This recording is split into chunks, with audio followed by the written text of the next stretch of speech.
Hai, hello, salam sejahtera Malaysia. Tontonan Bapak yang amat dihormati, selamat datang ke channel Fels Lifestyle. Saudara-saudara, sekali lagi timbul satu persoalan di antara PAS dan Bersatu.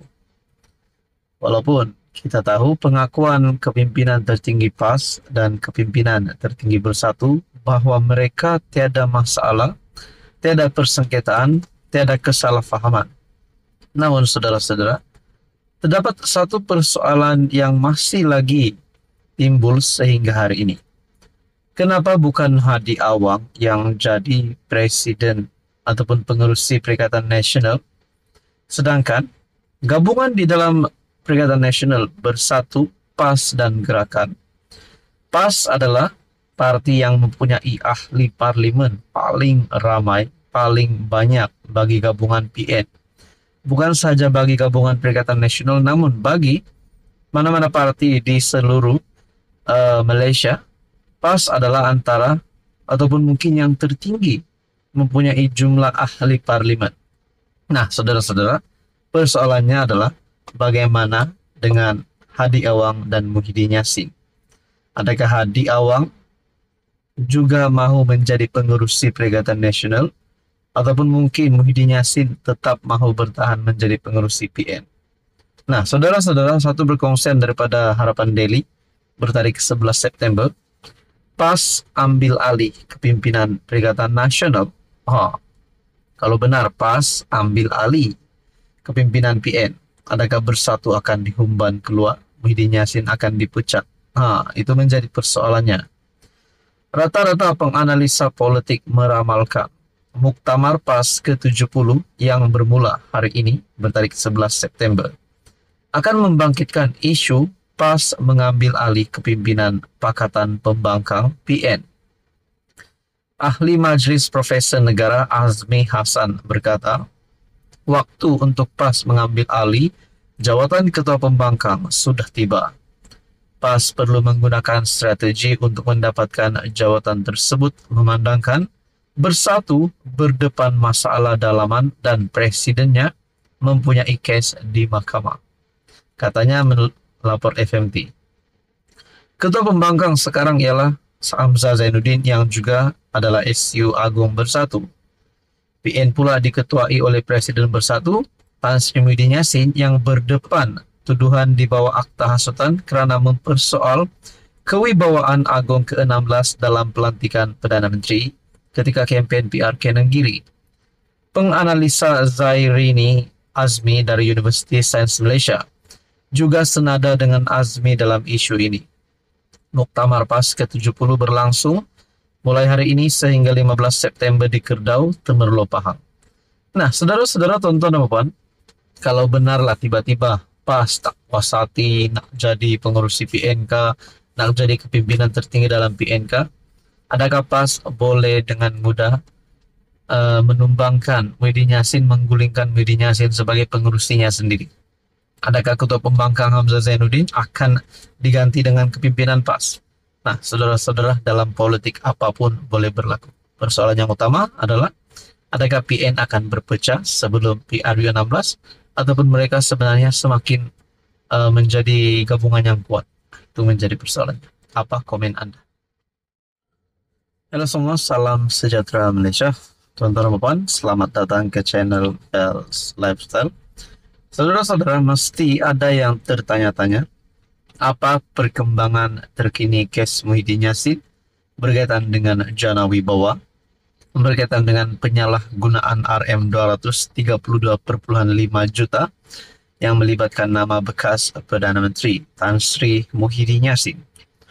Baru-baru ini, Muhyiddin Yassin telah menerima berita duka cita setelah beliau didakwa di mahkamah berkaitan dengan siasatan 3R, di mana ini disebabkan oleh ucapan kontroversi Muhyiddin Yassin, pengerusi PN itu, pada PRK yang lepas.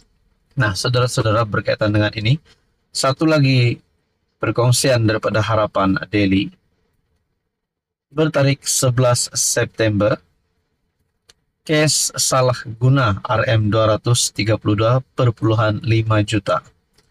nasib Muhyiddin di tangan Mahkamah Rayuan hari ini. Keputusan permohonan pengerusi Perikatan Nasional Tan Sri Muhyiddin Yassin untuk menyemak dapatan Mahkamah Rayuan yang mengembalikan 4 pertuduhan. Salah guna kuasa membabitkan Rm232,5 juta dihadapinya akan diputuskan di Mahkamah Rayuan. Ia akan diputuskan oleh panel 5 hakim dipengerusikan Datuk Aziza Nawawi bersama-sama Datuk Rozima Ghazali, Datuk Ahmad Zaidi Ibrahim, Datuk Azman Abdullah, dan Datuk Azhari Kamal Ramli.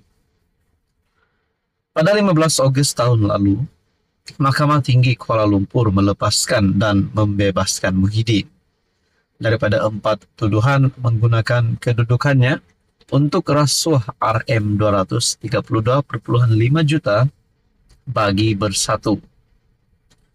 Hakim Datuk Muhammad Jamil Husin membuat keputusan itu selepas membenarkan permohonan Presiden Parti Pribumi Bersatu Malaysia itu untuk membatalkan tuduhan terbabit. Ini kerana 4 pertuduhan itu didakwa tidak mendedahkan kesalahan mengikut Seksyen 23 dalam kurungan 1 Akta SPRM.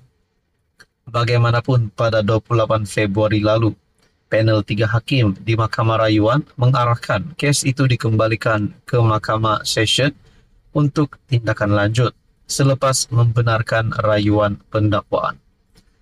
Saudara-saudara, tuan-tuan dan puan, berkaitan dengan kes salah guna Rm232,5 juta yang melibatkan nama bekas Perdana Menteri Tan Sri Muhyiddin Yassin, sekiranya benar-benar Muhyiddin Yassin akan kalah di mahkamah, sekiranya benar-benar Tan Sri Muhyiddin Yassin bersalah dalam hal ini, bagaimana dengan jawatan beliau sebagai pengerusi Perikatan Nasional, sebagai Presiden Bersatu, sebagai ahli Parlimen Pago, dan juga saudara-saudara sebagai pemimpin yang pernah menjadi Perdana Menteri.